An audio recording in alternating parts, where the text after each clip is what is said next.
नमस्ते दर्शकों, मैं हूं गुंजा और आप देख रहे हैं टून डिजिटल स्टोरी। एक बार की बात है, एक किसान था, गरीब किसान। उसके पास 2 घड़े थे, पुराने घड़े थे। तो उसमें से एक घड़ा जो था ना, उसमें छेद हो गया था और उन्हीं दोनों घड़ों से वो तालाब जाता था और वहां से पानी भर के लाता था। तो उस किसान ने क्या किया था कि उन दोनों घड़ों को एक डंडा था, उस डंडे के दोनों छोर पर उनको लटका दिया था और कंधे पे डंडा लेके जाता था और उसमें पानी भर के लेके आता था। तो चूंकि मैंने बताया कि एक घड़ा जो था उसमें छेद हो गया था, तो उसको जो अच्छा वाला घड़ा था, जो सही था, वो हमेशा चिढ़ाता रहता था कि तेरे अंदर तो अब छेद हो गया है, अब तो तेरा समय आ गया है।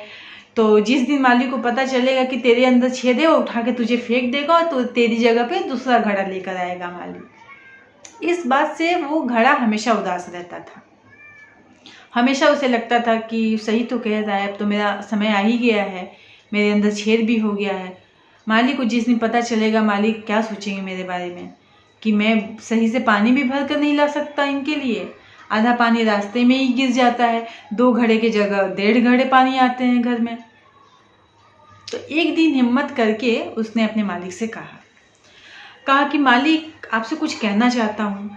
तो किसान ने कहा, हाँ कहो। उसने कहा, मालिक, अब मैं आपके किसी काम का नहीं हूँ, मुझे छोड़ दो, फेंक दो, मेरे जगह पे दूसरा घड़ा ले आओ। किसान ने कहा, ऐसा क्यों कह रहे हो? उसने कहा, मालिक, आपको नहीं पता, मेरे अंदर छेद हो गया है, अब मैं आपके किसी काम का नहीं हूँ। आपकी सारी मेहनत पे पानी फेर देता हूँ मैं। आप जाते हो तालाब, पानी भर के लाते हो सुबह सुबह, आपको 2 घड़े पानी मिलने चाहिए, वहाँ आपको 1.5 घड़े पानी मिलता है। क्या फायदा मेरा, किस काम का हूँ मैं? छोड़ दीजिए मुझे। किसान मुस्कुराएगा, अरे रुको रुको, इतना क्यों घबरा रहे हो भाई, इतना क्यों चिंतित हो, रुको, कल चलूंगा ना पानी भरने। तो जब वापस आऊंगा पानी लेकर के, तो रास्ते में देखना, रास्ते में सुंदर सुंदर फूल हैं, उनको तुम देखना। उसने कहा, ठीक है। गया अगले दिन किसान पानी भरने। पानी भर के जब वापस आ रहा था, तो उसने रास्ते में खिले खिले फूल थे, तो घड़ा देखा उन फूलों को और देखकर खूब खुश हुआ, आनंदित हुआ। थोड़ा उसका टेंशन भी दूर हुआ, जो जिसकी वजह से वो दुखी रहता था। उसके बाद जब घर आया तो किसान ने पूछा कि देखा वो फूल? बोला, हाँ मालिक, देखा। कैसा लगा? अच्छा लगा मालिक, बहुत अच्छा लगा।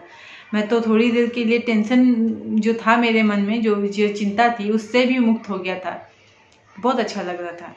लेकिन फिर जब याद आया ना मालिक मेरे छेद के बारे में, तो मैं फिर से उदास हो गया। किसान ने कहा, अरे तुमने ध्यान नहीं दिया क्या? वो जो फूल थे ना, वो तुम्हारे ही तरफ थे। वो जो दूसरा घड़ा, उसके तरफ तो फूल थे ही नहीं, वो तुम्हारे ही तरफ थे। और पता है क्यों हुआ है? तुम्हारी वजह से हुआ है। तुम्हारे अंदर छेद है, ये बात मुझे बहुत पहले ही पता था कि तुम्हारे अंदर छेद है। तो मैंने क्या किया? तो मैं बाजार गया, वहां से फूल के बीज लाए और सारे रास्ते में, तालाब से घर आने के बीच में पड़ता है ना, उन सारे रास्तों में बीज को छिड़क दिया। और जब भी मैं पानी भरकर लाता था घर, और तुम्हारे अंदर हुए छेद के कारण पानी का रिसाव होता रहा और तुम उन फूलों को सींचते गए। बाद में ये पौधा बन गए, पौधा से फूल बने, पूरा रास्ता सुंदर सुंदर फूलों के बागीचे से सज गया है। किसकी वजह से? तुम्हारी वजह से। मुझे तुम्हारे कमी के बारे में पता था, लेकिन मैंने उस कमी को ताकत में बदल दी। ये कहानी सिर्फ एक घड़े की कहानी नहीं है, ये कहानी हमारी और आपकी है। हम में से कोई भी सर्वगुण संपन्न नहीं है।